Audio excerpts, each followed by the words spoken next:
mzigo muno mulintenda ya kuipa mtima kudabwisa, mulintenda ya jealousy yodabwisa. Kodi mumadziwa kuti chiganizo kapena chisankho chimene mukhoza kupanga lero chifukwa chakuti mapanikizika, chifukwa chakuti makhumudwa, chifukwa chakuti mapira kutsogoloko patapita nthawi zipatso za chiganizo chisankho chimene mudapanga tsiku lina zidzabwera.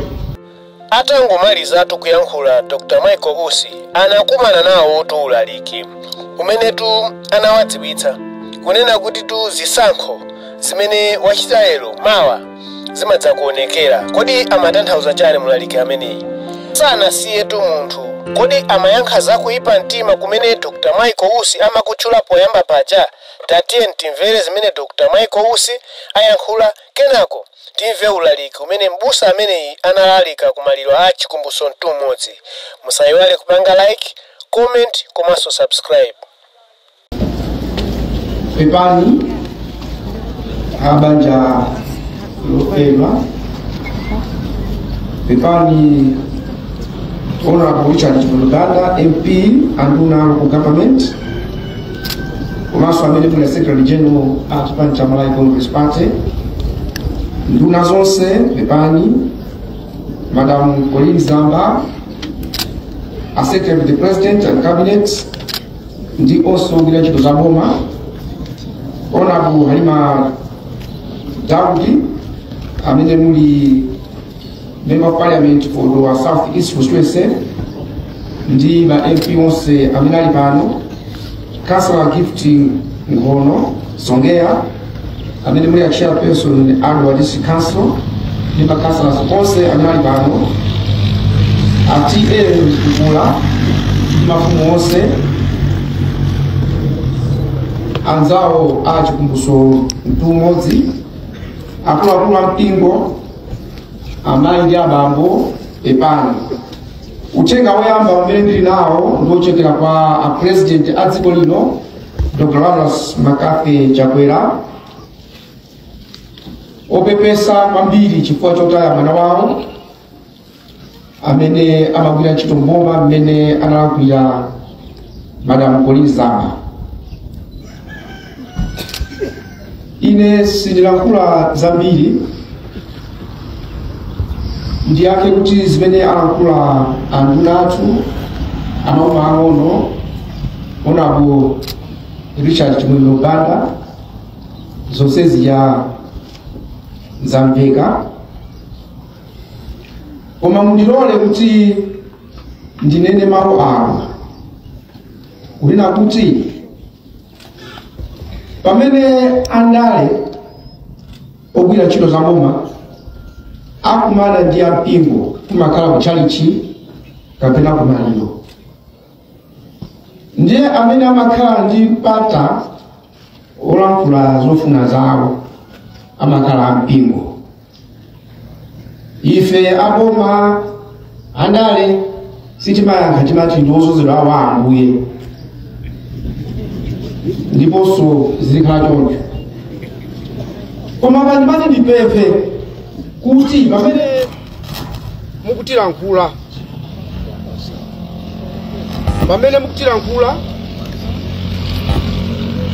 ndifuna zimveke ichi, chimveke ichi.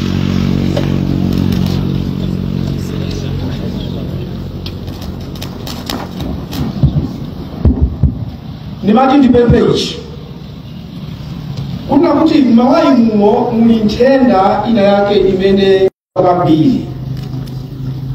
Ndiye ndimati ndikupempheni kuti pamene mukuyang'ana zina ndi zipale, mzigo muno muli nthenda ya kuipa mtima kudabwisa, muli nthenda ya jealousy yodabwisa. Wina kungokolola mbewu sana chimwe palima yekha, kungokolola mbewu wina wache zimunyasa adana naye moyipa, wina kulembedwa ntchito sana lakwe adedwa kopya kuyang'ana ma social media zimene zikulembedwa zimapangisa anthu ena osalakwa osagona mwinaso ntchito kulapisa chifukwa wina wake amuchita ntchito ya pasananapo ndiye mwini wake odziwa kupeka kuyipeka nkhani kuno bwino kuyisiya pasamba la mchezo woyiwerenga ngati yoona ndiye mukamalalikira nkhani imene osamayizemba mzimu muno muli nthenda yoyipa mtima yopeka nkhani majera maka amene tikupita ku chisankho kuli nkhani zoti kuziwerenga kuti nkhani ndi ine kapena tilipo 4 pa Efeso 5 verse 15 mwina ena maona ngati kuti akuboma samazwa mawu timawerengaso Efeso 5 verse 15 akuti potero popenyani bwino umo muyendera simonga opanda nzeru koma anzeru akuchita machawi pakuti nthawi mukhalayo ndiyoyipa nthawi ino ndiyoyipa ampingo chonde talimbikirani kugwira ntchito kuti amalawi tikondane wina ndi nzake panopoto ndawo nalipo ina a DPP alipompa ali pachisoni zimenezo zimene zikufuna ife akongresi alipompa odiaza jalibe mulanu tilipompa apipi alipompa chinalifuna kunena chonga kuti mulungu sakondwera ndi imfa ya munthu woyipa amafuna anthu abwino kuti tonse tikalowe kumwamba mene walembera pa Yohane 14 verse 1 njepe bulanga ndiona kuti ndale ndi zimenezo zitizuzulani mukatipeza mene mungamajizuzulira mucho komano musamayi waleso ntchito yanu yoti muyang'ane tofunika cha dziko wapaka prepare anthu kuti akalowe kumwamba tifananiza zimadabisa kwangati kuti nthawi zonse wampingo kwangati kuti ntchito imene ilipo ndiona zandale zokazokha ndikukulankhula ndiponga inozozedwa chifukwa tonse zakhapo tsiku tikaweruzidwa ndi Mulungu wakumwamba ndikunena izi chifukwa kuti nkhani yoyipa mtima mziko muno sili bwino yafika ponyasa tilalikireni tidzudzuleni kunena kuti tikhale anthu okondana wina ndi mnzake tizikakhala ndale mutha kusemphana pa ndale koma sikuti mudane iya ndiye nkhani ya chikondi mziko muno ndiyofunika nkhani ndiyofunika kwambiri fenona kuti chitukuko chimatha kuvuta chifukwa cha kuyipa mtima ena akuna zitukuko zimene zikuchitika ndi boma ili ngati si zitukuko za anthu koma zitukuko za boma ili tizipwanye zioneke ngati sakuchita kanthu and yet akuoneka zinthu za mdziko munomo ndiye ndikupempheni ampingo kuti ndife nkhosa zanu aliyense azuzulidwe mutilalikire kuti zonse zikatha tikalowe kumwamba Mulungu akudaliseni pamene mutisogolera pepani. Verse 21 siyese wakunena kwa ine ambuye ambuye adzalowa mufumu wakumwamba koma wakuchitayo chifuniro cha Tate wanga wakumwamba. Ambiri adzati kwa ine siku lomwelo ambuye ambuye kodi sitinanenere mawu m'dzina lanu ndi m'dzina lanunso kutulutsa mizimu yoyipa ndi kuchita m'dzina lanunso za mphamvu zambiri ndipo pamenepo ndidzafukulira iwo sindinakudziwani inu nthawi zonse chokani kwa ine inu akuchita kuseruzika.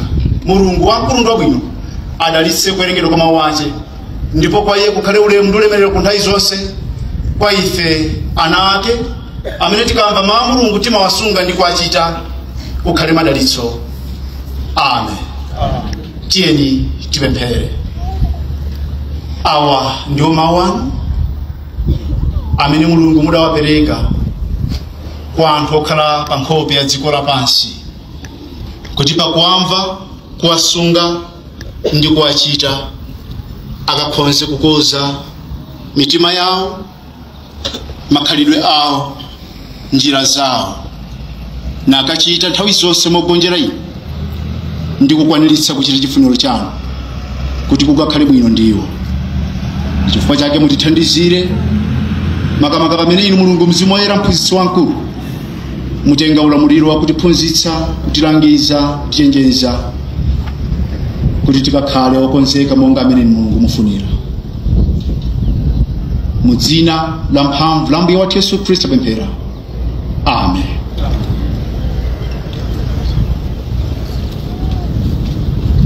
Okondedwa, pachisoni chotere Mulungu anakhulana nafe pamutu kumene likhale funso kwa aliyense.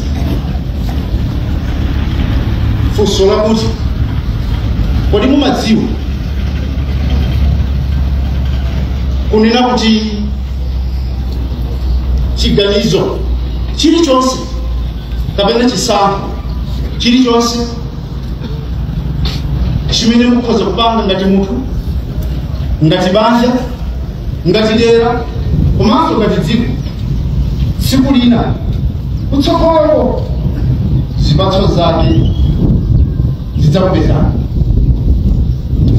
Kodi mumadziwa kuti chiganizo kapena chisankho chimene mukhoza kupanga lero, chifukwa chakuti mapanikizika, chifukwa chakuti makhumudwa, chifukwa chakuti mapira, kutsogoloko patapita nthawi zipatso za chiganizo chisankho chimene mudapanga tsiku lina zidzabwera, ndipo odzadya wake sadzakhala wina, odzadya mudzakhala wina.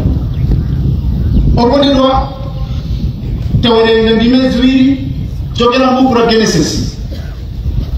Ndime zimene zikulankhula za ana awiri obadwa m'banja la Isaki ndi Rebeka.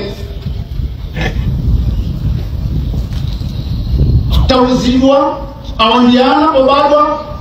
Esau adali mnyamata okonda kukhala kutchire popeza amasaka, ndipo adakondedwa ndi abambo wake chifukwa chakuti kawirikawiri anali kudya nyama imene iyeyo amasaka. Koma Yakobo adali mwana amene amakonda kukhala pakhomo. Mwaiti adali mmodzi mwana amenenso amaphika kwambiri chifukwa adali kukhala ndi amayi wake. Esau tsiku lina atapita kokasaka, Baibulo likuti adabwerako atolefuka ndi njala, ndipo adampeza mng'ono wake ataphika mpodza. Njala itamupweteka adamufunsa mng'ono wake, undipatse chofiwiracho ndidye. Ndipo Yakobo adanena kuti, achimwene ndikupatsani, koma on condition, lero tigulitsane ukulu wanu. Mawu amene Esau akulankhula kuti, ndili pafupi kufa, kodi ngakhale nditasunga ufulu wokhala munthu woyamba kubadwa m'banja lathu, chindipinduliro ndi chani? Koposa utenge ukulu wanga undipatse chakudya ndidye ndikhale ndi moyo.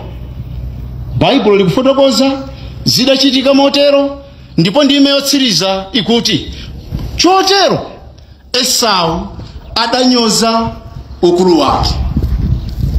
Okondedwa, patapita zaka Isaki wakalamba alifuna aliyembekezera kumwalira, adapanga chiganizo amudalitse Esau ngati mwana oyamba kubadwa.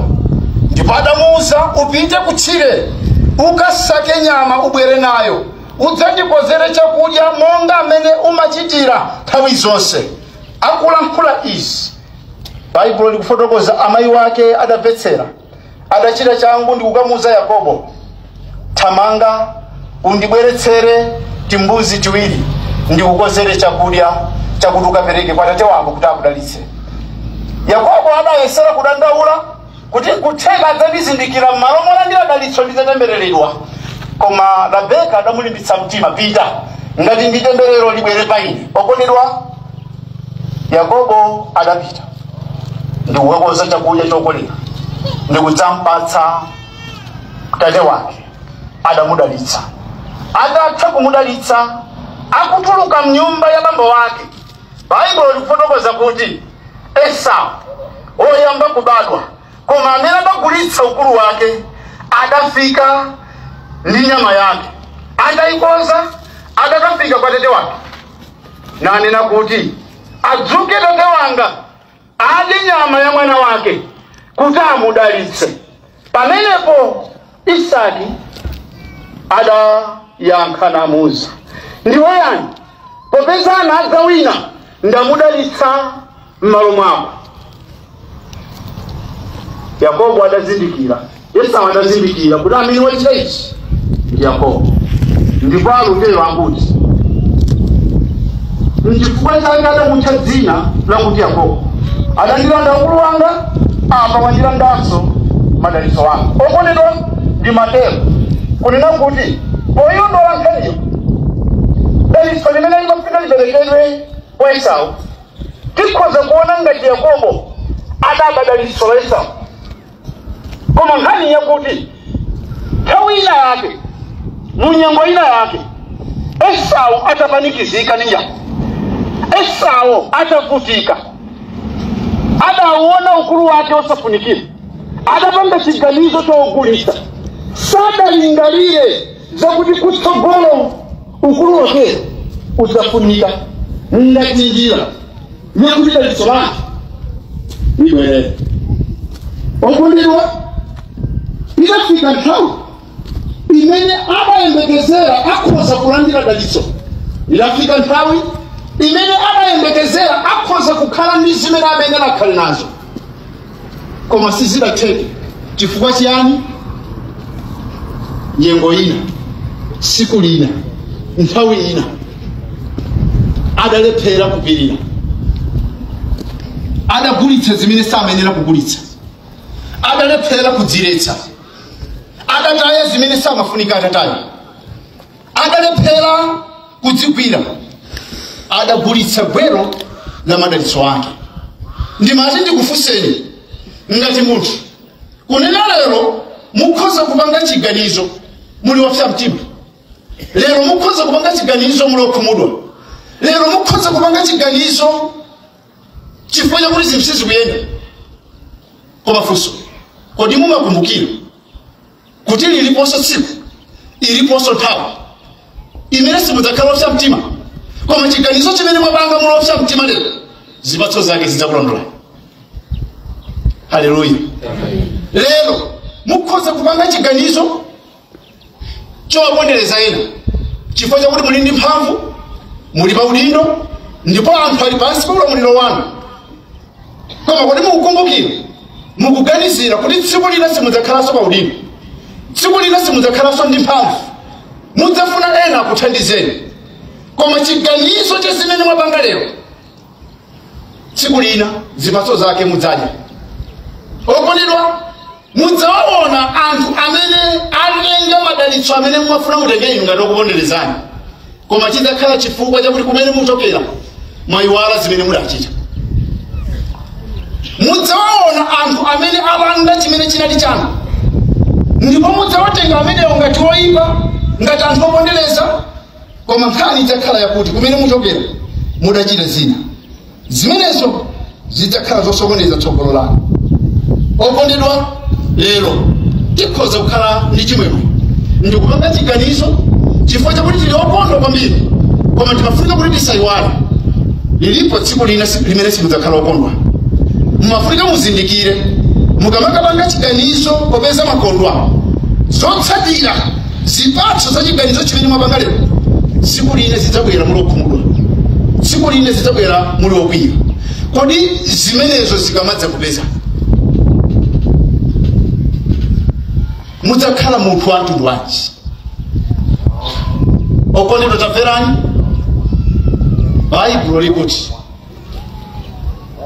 Esau anapita kwa atate wake ndi kuwafunsa unene kuti, kodi atate wanga sudatsaleko mdalitso ngakhale umodzi wokha? Koma Isaka akuti, ayi ndithu mwana wanga, ndampanga kale m'bale wako kukhala wamkulu wonse. Haleluya.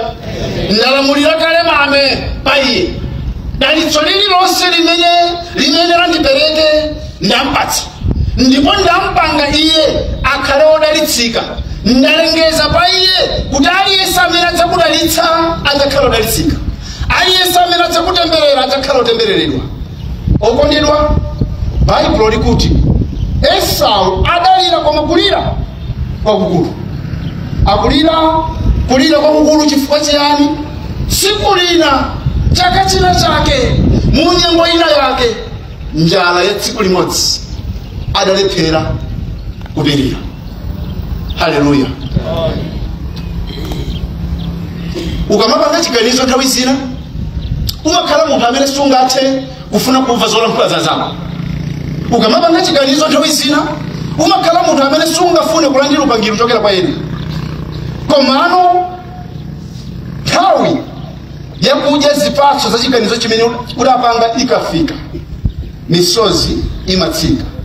Ndipo misozi yo ikamatsika sapezekanso munthu amene akhoza kukububuta, chifukwa udaseweretsa nyengo imene udapatsidwa, udaseweretsa mpata ndi mwayi umene udali nawo.